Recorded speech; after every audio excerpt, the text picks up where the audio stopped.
दूसरे गांव जाने के लिए राइस्टार अपने हेलीकॉप्टर में बैठकर अपने गांव से उड़ान भरता है। राइस्टार तेजी से जा रहा ही होता है कि तभी हेलीकॉप्टर में अचानक से आग लगती है। वह हेलीकॉप्टर सीधा एक अनजान से गांव में जाकर क्रैश हो जाता है। राइस्टार तो बच गया, पर उसका हेलीकॉप्टर तहस नहस हो गया था। राइस्टार ये गांव में पहली बार आया था। तभी 7 बज जाती है। धीरे धीरे अंधेरा हो रहा था। चौंकाने वाली बात यह थी कि चारों तरफ काऊ काऊ की आवाज आ रही थी। यह आवाज सुनकर लोगों के बीच अफरा तफरी मच जाती है। लोग अपने अपने घर के अंदर जा रहे थे। चेहरे पर अलग ही चिंता थी और उनके बदन थर थर कांप रहे थे। राइस्टार गांव में थोड़ा और घुस जाता है। राइस्टार को कुछ समझ में नहीं आ रहा था। तभी ऊपर से एक बड़ा कौवा उड़ते उड़ते राइस्टार की ओर बढ़ रहा था।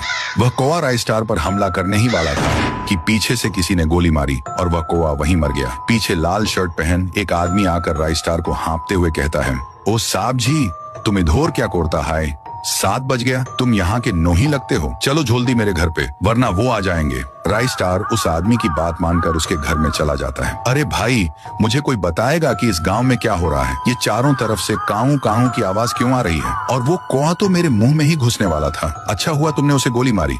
अरे साहब जी, मैं तुम्हें क्या बताऊं, और 7 बोझे इस गांव में कौवों को हमला होता है, इसलिए सभी लोग अपने घोर में चले जाता है। जो भी घोर में नहीं जाता है, वो कौवा उसके डायरेक्ट मुंह में घुसकर उसे कुत्ते की मौत मार देता है। और भी कौवे पैदा हो जाता है।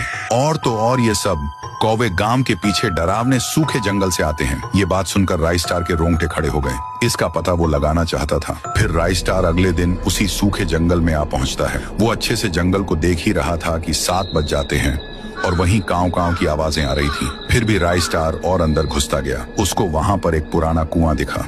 काऊ काऊ की आवाज उसी में से आ रही थी। राइस्टार ने जैसे ही कुएं के अंदर झांका तो उसमें से कौवे निकलने लगे। राइस्टार ने डायरेक्ट अंदर उड़ी मारी। वह नीचे तेजी से गिरता गया और वो कुएं के पूरे नीचे आ जाता है। पर वहां पर एक काले कपड़ों में एक चुड़ैल थी। चुड़ैल पलटकर राइस्टार को गुस्से से देखती है। मुझे पता है तू ही उस गाँव में कौवे भेज रही है और लोगों को मरवा रही है। तू बता जल्दी ऐसा क्यों कर रही है?